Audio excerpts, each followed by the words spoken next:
Welcome, everybody, to another episode of the Be Fearless podcast. And today I bring you an amazing woman. She's an army wife, veteran and mother. She's an author, personal executive coach, speaker, and leadership trainer. She's the one, the only, Sherry Eifler. I know I have mentioned it before and then I just messed up your last name. Sherry Eifler. Welcome, Sherry. Thank you so much for that great introduction. I'm so excited to be here. I'm so excited to have you here. For the audience that doesn't know you or just hearing you for the first time, can you tell what's Sherry Affler growing up and what was her dream? Growing up, my dream, I was a people pleaser. So my dream was to please my mother and father. And their dream for me was to become a mom and a teacher. And so I started following that dream. And then I discovered I almost dropped, actually, shall I say, I almost flunked out of college. And then my dad said, "Hey, why don't you join the Army?" And then being a soldier in the Army became my dream and it became my passion. And from there, I've made it here. Fantastic. How long you served? I served for 5 years. I was actually married before I graduated from college and entered active service. My husband also is in the Army, obviously, the Army wife, part of my role. And we were on this path, and I said, you know what? I still have that dream of being an amazing mom. And I think I'm going to be a better mom, not serving our country at the same time. Oh my God. I really admire you because it is difficult to be a mother while you're serving in the military. The time that you have to invest on your mission and then also balancing in trying to juggle in things, right? To also take care of the people that you love the most at home it's a nonstop job, right? It never stops. Absolutely. Yeah, and it requires a lot. So I do admire you for that, and want to also thank you for your service to our country on both sides as a soldier and as a mom and as a wife, because it's not easy these days being on that wearing that hat. So thank you so much, and I bet that when it comes to leadership, you learn a lot, and the military form you in so many ways as a leader. And now you are a leader for everybody out there. Tell us, how is it that you become, because you wear different hats. You are a coach, you're a speaker, but you're also an author. How do you manage it all? Oh, that's a big question. Really, it's having a picture of what I want the end to look like, and so it's what do I want it to look like as walking alongside my husband in the life that we've chosen and we've been called to. And also, what do we want it to look, our relationships to look like with our children? So we have to pull ourselves back from our passion of leading and being with people and adding value to people. And so it's really, I found that the way for me to be the best leader is to understand who I am first and be confident in who I am as an individual and embrace that, and then bring who I am to each different leadership role that I have, whether it be in ministry, whether it be in coaching, whether it be in the family, whether it be within the military, family readiness and support, and making sure everybody's ready for the next step in their career. I love that. And how is that you are able to use that experience in at every level to help your clients? How you translate that skill? How do I translate that skill? Really, leadership is influence. And so it's recognizing that this person, whoever's in front of me, is trusting me and willing to allow my influence. So it's me first living an example of what I believe is true and living out my values. And then it's recognizing that everyone around me has great value and taking time to let people around me know that they are seen, heard, and they have value is really the first step to translating all of my experience into leading others well, no matter how it is. And I always believe that people have to, I don't like to take a positional leadership role. I like to move on. John Maxwell, which I'm with the John Maxwell team, he believes there's 5 levels of leadership. And I believe that we always need to be stepping up and we always need to be moving. And so my goal in every leadership relationship is to become a people developer, not just to be in a position where they look to me for leadership, not that they just gave me permission and not that I'm making things happen so they want to follow me. I want to develop them because I always believe that moving people to their next level is the best thing that I can do. I love that. And how you help people that don't see their value or their potential as a leader, how you help them to transform? Well, first thing, I like to take people who don't see themselves as a leader, because most people have bought the line that you are born a leader. And if you're not born a leader, you're not a leader. Well, leadership can be learned. And so I like to bring people into a new realm of awareness of how they can lead. And really, it starts with personal awareness. So I like to take people through my core identity process first and help them really embrace who they are at the core of them. And then once they know who they are and they develop their skills, they understand their strengths, they understand the way that they best communicate. But in all of that, they're not just learning about them, but I help people learn about the other people that are out there so they can communicate well and connect, because we all communicate whether we want to, but few of us know how to connect in our communication. And then they can take their relationships deeper and they can embrace who they uniquely are and take that into whatever situation and make it better. Fantastic. I mean, you are definitely one of the few people that have seen out there that have been able to explain that process so perfectly. Because I think a lot of people just like get lost in explaining what leadership is, and you just make that connection right there for everybody in the audience today. Now, after they're transforming, how do you think that, let's say, an individual that is just becoming, a leader and is learning about leadership, can they reflect the values of leadership? Absolutely. And that's one of the first things as part of the, second thing with the core identity process. The C, I work with acronyms. So the C means knowing your core characteristics and core values. So the first thing you do is you identify and solidify what are your core values. And you make sure that you're living those and you know why you're choosing to live them and not sacrifice them for a relationship, for a promotion, for all the things that are out there. And really, it's, as a leader, you have to know what you stand for so that you understand what you're calling others to. And then you also can learn to, as a leader, we need to respect others and honor others. And so knowing who we are and respecting ourselves first allows us to be confident enough to respect and honor somebody else who's different.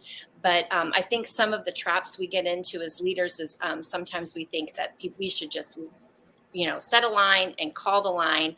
But really, a leader is somebody who values all, but says, this is our mission. And then if somebody's values don't align with the mission, you can say, thank you for your service. I'm sure there's something else valuable for you to be doing that aligns with who you are. I love that. Yeah, completely. I love that, Sherry. Like, you're just giving us so much valuable information in this interview. Now, you have walked this person through transformation. You have helped them reflect the values and teach them how to be that leader, right? Now, how they rise? Like, how did they move to the next level? Well, it's called implementation. I I totally agree. We can do all this learning, we can become aware, we can know what we're supposed to do, but the hardest thing to do is what we know we should be doing. And so I always think that we need to have accountability, whether it be in a kind of accountability group, whether it be in a coach, that you're in a coaching relationship and they're helping you, they're calling you on, hey, did you get this done? Are you working on this? What are your struggles? Where do you see yourself moving forward? And part of my core identity process, it's not a one and done. Once you go through it, then you've got this picture and you've identified areas of growth. And then every 3 months you come back to it, either on your own or with a group, because we should always be growing. But really it's implementation. We have to choose.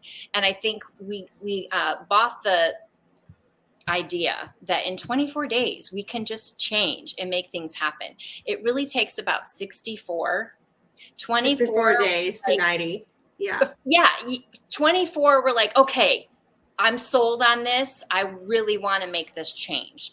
But it's the next couple sets of 20s that really solidify it. And that's how we are making a new groove for our thought patterns and our action patterns, to keep us moving forward in the direction that we know we want to go. Yes. But sometimes it's so much easier when you're not going alone. So I always recommend accountability, not an enabler, but somebody who's really loves you enough to hold you accountable for what it is you said you want. Exactly. I love that. And I love that you mentioned the 24 days rule, because a lot of people think that actually is true. And recent studies have shown that it takes 64 to 90 days. I always go within 90 days. Every time that I talk to my clients, and I do it for myself on building a new skill, I think 90 days is the safest and most strongest way to actually build on a skill and create a stable routine or whatever it is that you're working on. But I love that you help people to transform, reflect, and rise above, their level that they find themselves when they come to you. And I think that's what makes your work so special. But you're not only a coach, you're also a speaker. Tell us about that experience, that hat that you wear as a speaker.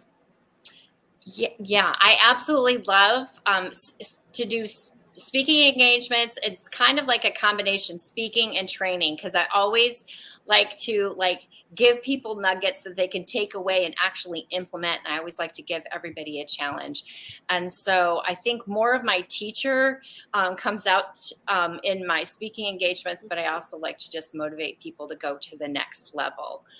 So it's fun because I get to live out one of my strengths and I get to live out one of my passions. I love that. Isn't that fun when you mix the pleasure and passion of what the things that you love? Absolutely. It makes everything so much better. But you're not only a coach, a speaker, you're also an author. And I love that about you, because I was browsing on your work, and listen, you guys, you definitely need to go and check her out, because she has right now, she's promoting the Royal, what's it called again? The Royal Reflections 2.0. I guess this is the second version of your first book.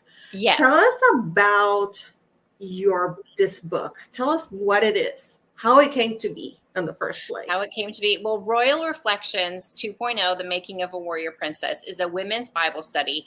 And like I just shared, I love, my passion is speaking and bringing people to the next level. And so I had created a keynote event, speaking engagement. And then every time I was speaking after that, sharing bits and pieces of it, people were like, that has to be a Bible study. And I was like, I am not a writer, so I need someone else to write. And then eventually it was said to me enough to where I really felt like the Lord said, sit down, put paper to pen, people need this. And really this Royal Reflections ties into the identity focus that I really have.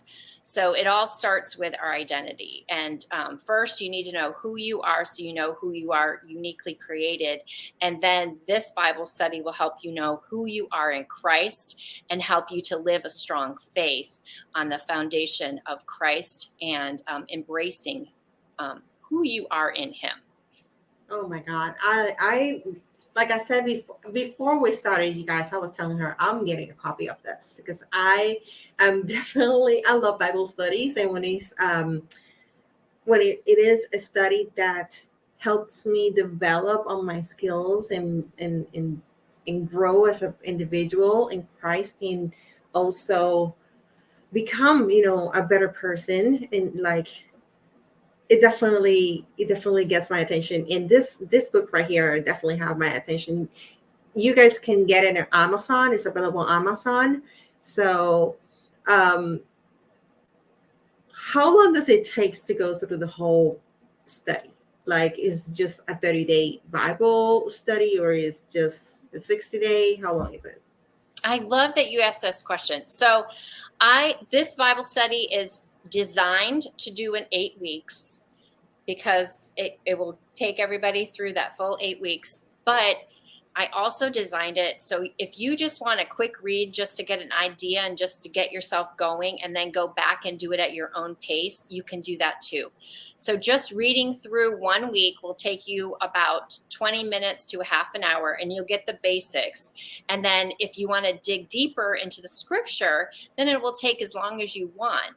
But so if you were planning on doing like pulling a Bible study group together, it'd be about 8 weeks. And I actually created a facilitator training platform. So if you're not sure how to lead a small group, you can hop on my platform, get all of the details, and you can take your group to the next level.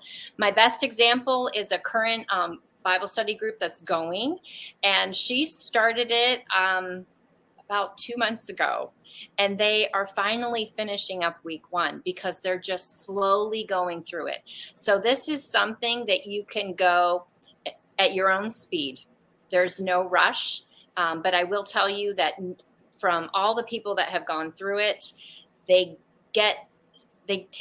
it takes their relationship to a whole deeper level. And like you said, this is the second round.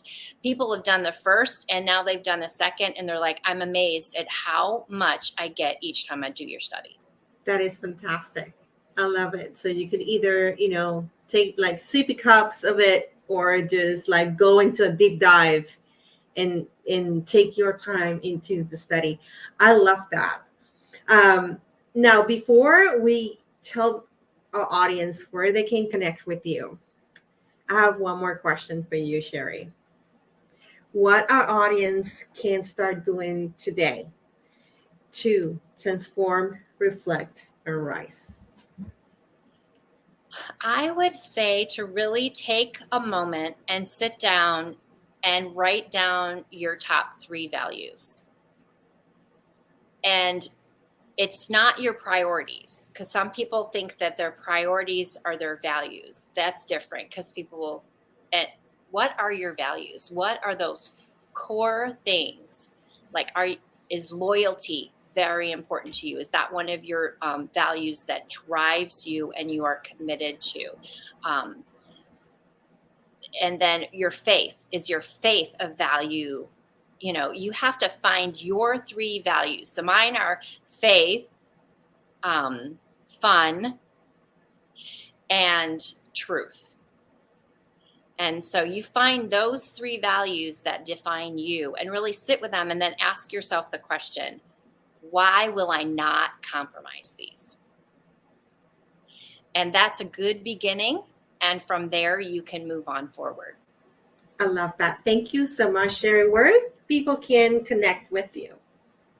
Well, I love to connect on social media, but I do recognize not everybody has it. So Facebook, I'm at Sherry Eifler Writes. And then at Instagram, I'm at Sherry Eifler. And then my website is sherryeifler.com. So it's just my name. So my last name is spelled E-I-F as in Frank, L-E-R, for anybody who's just listening and not able to see the screen. And I look forward to connecting with you. Just drop me a message anytime. That's fantastic. You can also go to the description of this podcast and find all the links to connect with Sherry Eifler. She's amazing. Thank you so much, Sherry, for your time. It has been truly a blessing to have you here today. Don't forget, you guys, to go and grab your copy of Royal Reflections 2.0 and the first one, if you find it. I'm pretty sure it's going to be there in Amazon. You can get a copy of both. In the meantime, thank you so much, Sherry, for your time. In the meantime, guys, don't forget to unlock your potential and be fearless. Until the next one, bye.